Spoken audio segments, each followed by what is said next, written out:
más compraba en Justi Bueno, porque él nada más anda buscando. Yo compraba mucho. Él anda buscando todo lo barato en el país. Yo también. Él recorre el país buscando todo a donde está más barato y ahí es donde él compra. Entonces, yo lo lamenté por él, porque yo sí oía hablar de los Justi Bueno, que tenían buenos precios y que la gente iba mucho y que cada vez aumentaba más la cantidad de... Productos de calidad en su mayoría. Ahí, yo no puedo hablar de eso, Flor, porque le confieso que nunca he entrado a un Justi Bueno. Lo que sí notaba era que cada vez que uno circulaba por la ciudad, habían más, porque nacían como flores, ¿no? Como papos silvestres. La pregunta que le quería hacer, la primera pregunta que le hice a la invitada es, ¿qué dijo la empresa cuando reunió al personal y le dijo, tenemos que cerrar operaciones? Buenos días, Keila. Buenos días ante todos. Gracias por la invitación. Bueno, en sí la empresa nos dijo que se iba a tirar a la quiebra, que ya no había el dinero para pagarnos a nosotros nuestras quincenas. Eso fue lo único que nos dijeron. No había dinero ni siquiera para pagarnos nuestra liquidación. Pero Keila, hay algo que yo no termino de entender. Yo no sé si usted sabía que Justo y Bueno se declaró en quiebra en Colombia hace más de 8 meses, ¿no? Exacto. Y que en Colombia había un proceso en el cual iba a haber un nuevo ofertante por la empresa, un nuevo dueño, eso no se dio, se echó para atrás. ¿Ustedes no avisaron o no de alguna u otra forma entendieron que lo que se avecinaba para Panamá iba a ser el mismo desenlace que lo que pasó en Colombia meses atrás? Bueno, en sí no, porque cuando la empresa de Colombia se tiró en quiebra primero, nosotros todavía estábamos bastante estables. Ya nosotros teníamos otro inversionista que no era el mismo que tenía Colombia. Entonces, cuando entró el otro inversionista, la empresa se levantó un poco y nosotros vimos como empleados, vimos una luz que digamos, bueno, se va a levantar. Pero a la final, en este año, comenzando enero, la empresa volvió a caer. Sí, que esa luz que vieron fue cuando empezaron a ver que estaba llegando nuevamente. Profesor, como usted nunca bajó Justo y Bueno, cuando usted iba después bajó la cantidad de productos. Y lo que nos dice la invitada es que de repente, como llegó un inversionista nuevo, empezaron a traer nuevamente los productos. Esa es la pregunta, Flor, y es que esa es la pregunta de rigor. Sí, yo también vi y oí la noticia del nuevo inversionista, pero entonces, ¿qué fue lo que pasó, Keila, con el nuevo inversionista? ¿Por qué no pudo avanzar? Bueno, con el nuevo inversionista, hasta el sol de hoy, que fue el día 15 de noviembre, nos dijo que él no podía seguir avanzando porque la empresa tenía una deuda millonaria con los proveedores. Pero entonces ellos entraron en una reorganización que aprobó la asamblea en el mes de julio de este año, en el cual ellos iban a llegar a un acuerdo con los proveedores. Los proveedores, la mayoría, votaron que sí iban a seguir distribuyendo la mercancía a nosotros y los otros no. Pero el señor Plaza, él prefirió 1000 veces tirar a la empresa a la quiebra, pues ya de lo total. Porque él dice que no había forma de levantar la empresa en sí. Ahora, y se van a quiebra y ustedes entonces no reciben ninguna indemnización, ninguna liquidación por el tiempo laborado en esa empresa.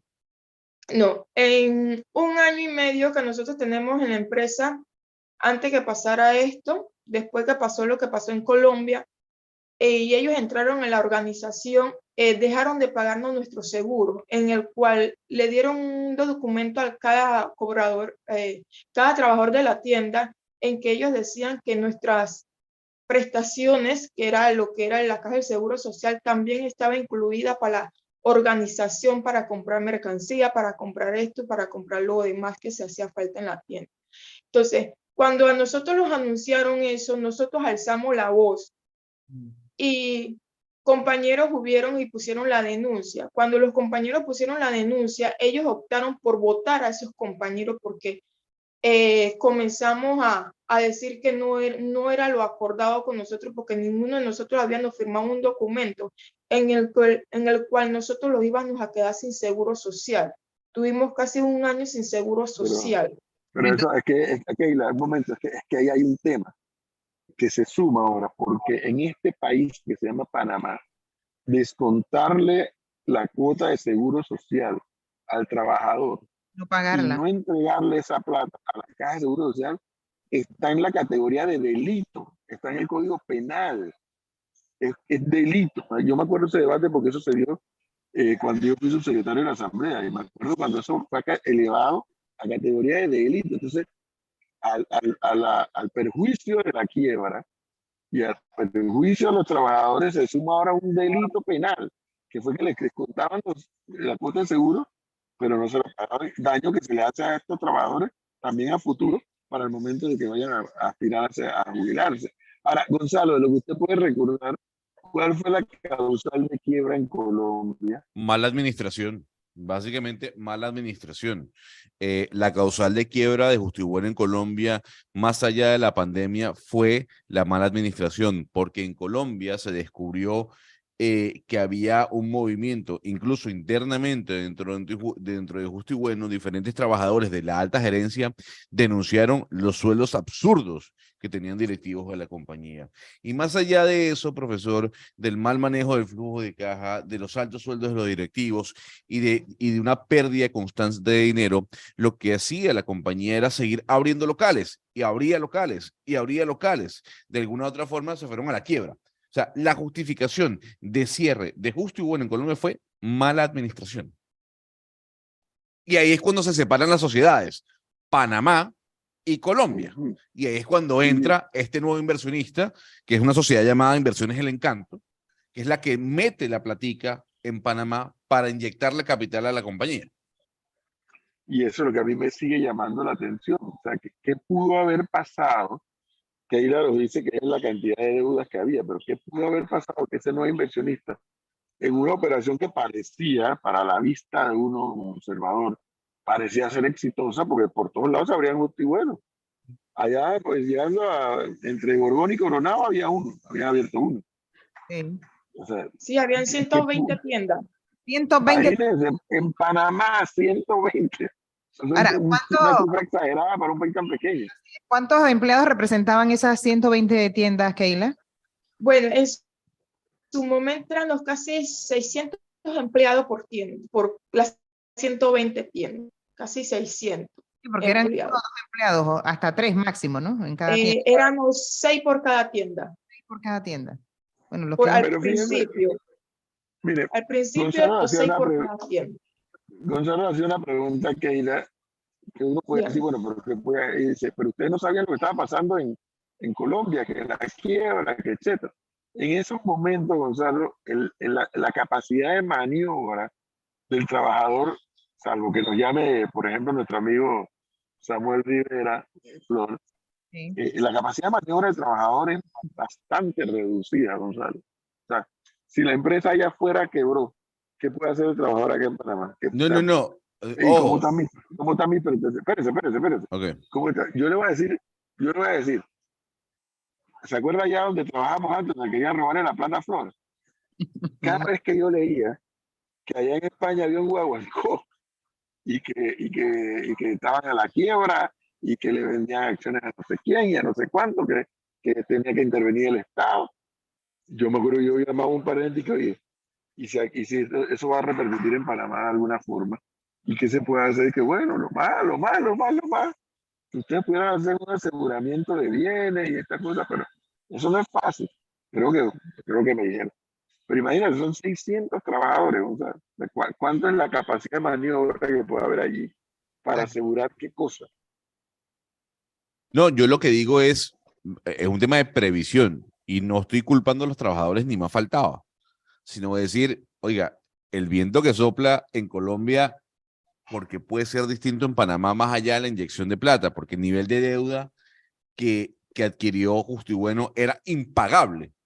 Y decir, oiga, es que ya se lanzaron a la quiebra, no lo salvaron. Y aquí yo no sé y hay algo que aquí que le nos pudiese ayudar o algún abogado. Yo no sé cuál es la protección que el Estado le da a las empresas cuando las mismas se anuncian a quiebra, como en Estados Unidos, por ejemplo, que ellos dicen, me meto yo en el artículo 11 de quiebra, reestructuro mi Chapter compañía 11. y así salgo adelante. No sé si aquí Bueno, funciona así. bueno, en sí, con la aprobación de que aprobó la Asamblea de la reestructuración, eso fue lo que ellos hicieron.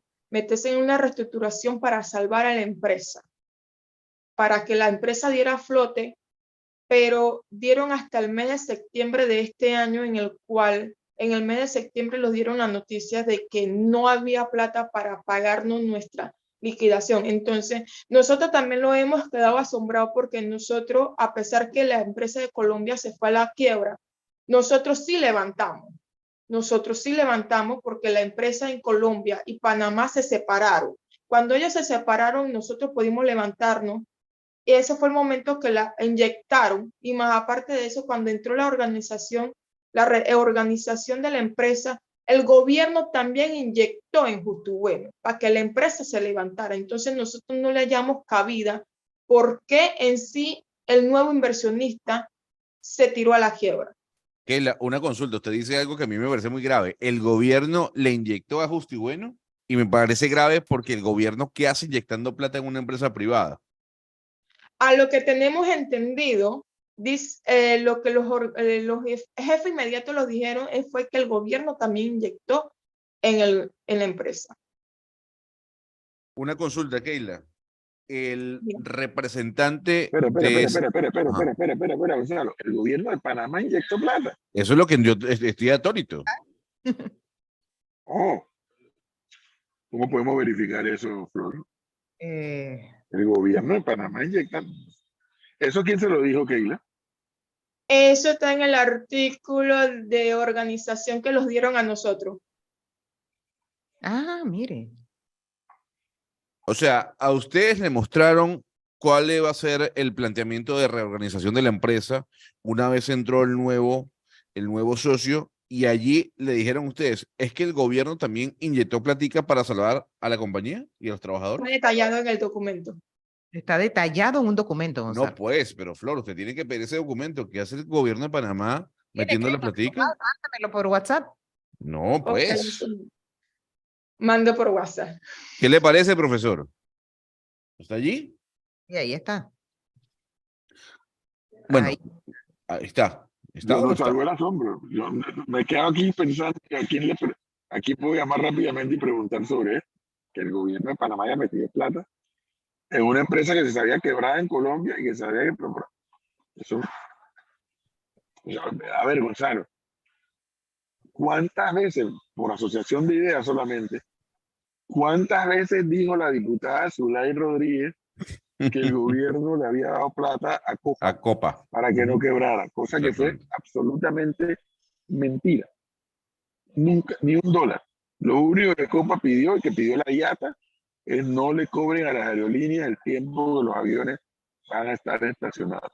Pero que un dólar del gobierno haya entrado a Copa, Oiga, eso fue una mentira.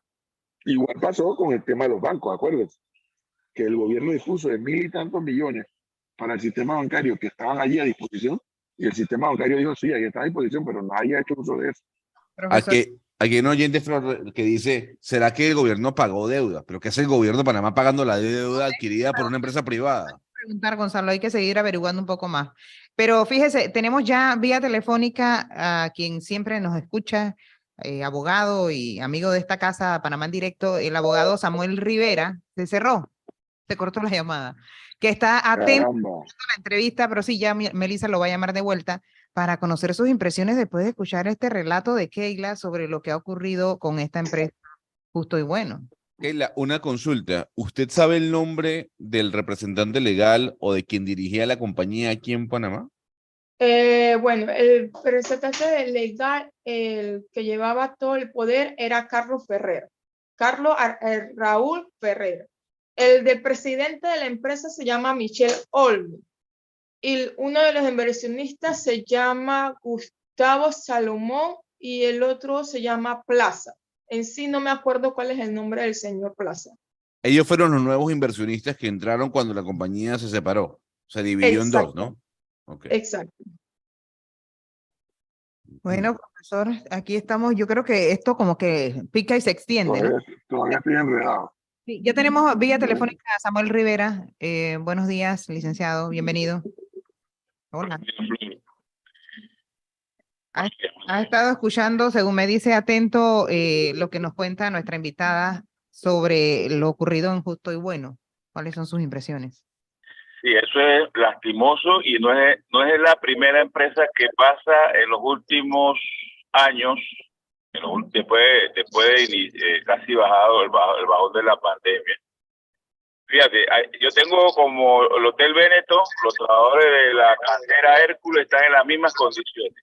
Yo creo que los trabajadores deben de reaccionar antes que las empresas colapsen. Esto de que se van a las quiebras es una práctica usual que algunos empresarios plantean de boca, pero no hay ningún proceso de quiebra, porque los procesos de quiebra, yo no sé en este caso, pero los procesos de quiebra no son como chasquear un dedo. Los procesos de quiebra son largos y tendidos y son procesos que dejan mal parado jurídicamente al quebrado. O sea, ese cuento de que me fui a quiebra sigue siendo un cuento. Así que en este caso yo no conozco a profundidad el caso, pero ellos tienen un muy buen abogado que pero Samuel, antes de continuar, y gentilmente el tiempo que nos está dando, a ver, Gonzalo le hizo una pregunta a Keila y tú ahora reiteras de que los trabajadores tienen que reaccionar a tiempo. ¿Cuál es el espacio de maniobra que tienen los trabajadores cuando huelen o sospechan que la empresa se puede ir a quiebra? ¿Cuál es el espacio de maniobra que tienen? Bueno, los espacios que tiene maniobra están establecidos en la ley 53 que plantean los procesos de secuestro de bienes, de dineros, de productos, porque las empresas empiezan a dar señales cuando hay enajenación, ocultar bienes, deshacer bienes. Inclusive les recomiendo a estos trabajadores, porque yo lo he hecho, presentar querellas penales en contra de estos empleadores que han retenido la cuota del Seguro Social, y yo les aseguro que en poco tiempo van a recuperar sus prestaciones, porque hay una lucha constante frente a este tema y la reacción es esa: presentar a través del Ministerio de Trabajo los secuestros respectivos y aseguramientos de bienes, siempre y cuando se vean algunos de los presupuestos que están establecidos en la ley 53, como son el no pago del Seguro Social, no pago cuando ya el trabajador ve que no se le están pagando los décimos, las quincenas completas, espérate que yo te voy a pagar. Y así hay un montón de empresas hoy aquí en Panamá que tienen a los trabajadores en esas condiciones, y que definitivamente esto no puede continuar así, porque se va de alguna manera u otra el trabajo se va descalificando. Otra cosa que nos ha contado nuestra invitada es que el gobierno le habría inyectado dinero a esta empresa para que no se fuera a la quiebra. ¿Eso es posible? ¿Usted que...? O por lo menos eso le dijeron, Flor. Sí, no, ellos dicen que no tienen un documento y que nos los va a enviar. ¿Eso pudiera ser posible? Yo la verdad he visto ese documento, no he visto ese documento, pero yo dudo que eso haya ocurrido.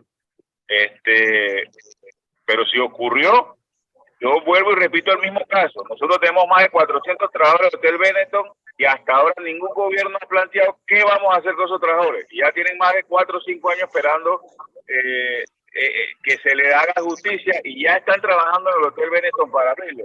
Igual tengo otro proceso en la cantera Hércules, que es de un prestigioso empresario aquí, y que al final no resuelven los problemas. Más de 40 trabajadores sin prestación. Samuel, pero cantera Hércules y un prestigioso. ¿Quién es ese prestigioso? Para saber, ya echa el cuento completo. Bueno, él es dueño de una de estas cadenas de distribución de alimentos, creo que es griego, porque no me quiero exceder en ese tema, y así hay muchos que juegan que tenían aquí, que usted se quejaba mucho, que entorpecían el tránsito aquí por Plaza Eso, cuando estaban mandando mercancía, eso mismo. Pero a ver, doctor Rivera, hay algo que a mí me llama la atención, saliendo en defensa de los trabajadores que como Keila quieren su platica, porque se la ganaron, porque trabajaron. Es su derecho. Exactamente. ¿Qué pasa, doctor Rivera, con los representantes o el representante legal de la empresa una vez se declara en quiebra? Entra en un proceso administrativo. ¿Cómo asegurar que esa persona en algún momento le pague a los trabajadores? Fácil. Los trabajadores tienen que presentar las querellas penales por la retención de las cuotas. Ya se hizo. Ya se hizo. Segundo, los trabajadores en el marco de la prelación de 1, 2 y 3 están primero en caso de que haya algún bien por ahí que secuestrar. Porque lo que está primero por delante de los trabajadores son los derechos reales, como el tema de las hipotecas. Pero aquí ocurre que, insisto, en este tema de quiebra, yo he tenido muchos procesos que de boca le dicen a los trabajadores que están en quiebra, pero no hay ningún proceso de quiebra. Probablemente en este sí, pero esté andando ese proceso de quiebra, los trabajadores tienen que intervenir, meterse a ese proceso para que tengan una actuación frente a eso. Ellos tienen un muy buen abogado, creo que es el licenciado Guillermo García, que conoce mucho este tema, y que deben actuar rápidamente frente a ese tema. Pero lo que más le va a pesar a estos irresponsables que tienen estas empresas es una querella penal por la retención de cuotas. Yo escuché acá que ellos tenían 1 año sin recibir cuotas del Seguro Social. 1 año y medio. 1 año y medio. Tenían muchas ya señales de que esto no iba a quedar bien. Entonces, desde que el trabajador ve, pasan 1 mes, 2 meses, tiene que accionar porque al final del camino ya hemos tenido muchos trabajadores que han perdido sus prestaciones y nadie dice nada.